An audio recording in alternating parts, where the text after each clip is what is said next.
Sa ikalawang pagtitipon ng Green Rice Action Movement sa Davao City, grupo naman ng mga kababaihan na nanguna sa panawagan para po sa pagbabalik bansa ni former President Rodrigo Duterte. Si Jean Domingo sa detalye.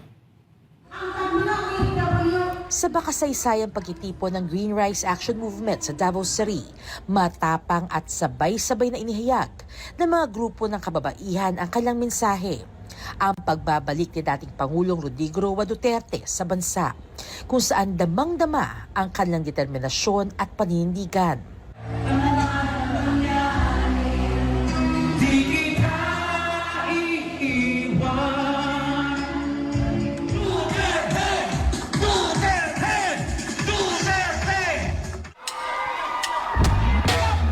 Sa pagsisimula pa lamang ng programa, ramdam na ang masiglang diwa ng pagkakaisa at sa kabila ng pangungulila sa dating Pangulo, nananatiling positibo ang mga dumalo at umaasang makakamit ang inaasam na katarungan.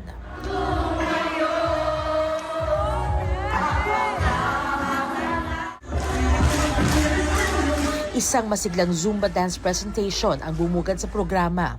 Tampok ang mga kababaihang kalahok na buong siyasik na ipinamala sa kanilang galaw.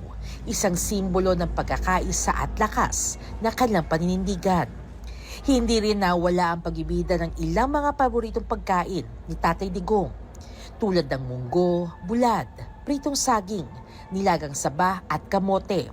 Isang simple ngunit makabuluhang alay ng pagmamahal at pagbabalik tanaw sa lider na kanilang hinahangaan.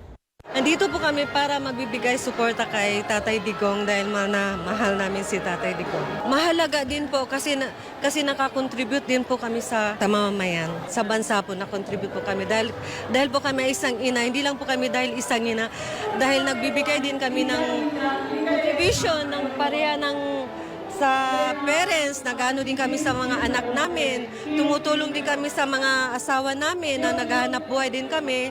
Hindi lang ang asawa namin naghahanap buhay, para ang anak namin mabigyan ng mabuting kinabukasan din.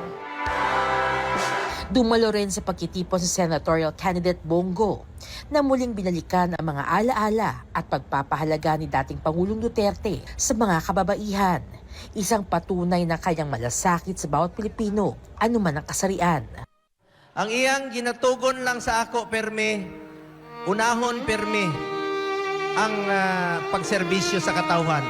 Interes ng bayan, interes ng Pilipino, unahin parati at hindi ka magkakamali. Duterte! Duterte! Duterte! Duterte! Hindi rin nawala ang tradisyonal na candle lighting at sabayang panalangin. Isang tahimik ngunit makapangyarihang sandali na sumasalamin sa pag-asa at paninindigan ng mga dumalo.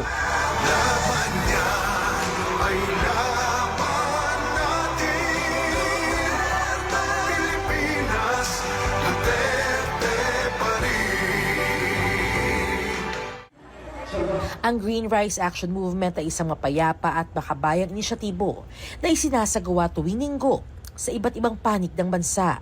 Layunin nito ang pagtitipon ng tinig ng bayan mula sa iba't ibang sektor bilang panawagan para sa pambansang pagkakaisa, kapayapaan at ang pagbabalik ni dating Pangulong Duterte bilang sagisag ng paghilom at panibagong simula para sa sambayan ng Pilipino. Tatay Digong, magpakalusog ka.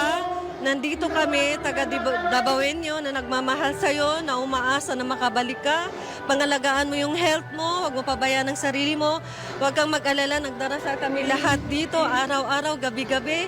Pinagdarasal namin yun na makauwi ka dito sa amin, na ikagagalak namin na makita kang maayos, na makauwi ka na dito ng maayos. Magpapatuloy ang Green Rice Action Movement tuwing linggo sa Rizal Park, Davao City at bukas sa lahat ng sektor ng lipunan. Inaanyayahan din ang bawat isa na makaisa sa layuning makamit ang katarungan para kay dating Pangulong Duterte. Duterte! Duterte! Para sa Diyos at sa Pilipinas kong mahal, Jean Domingo, SMNI News.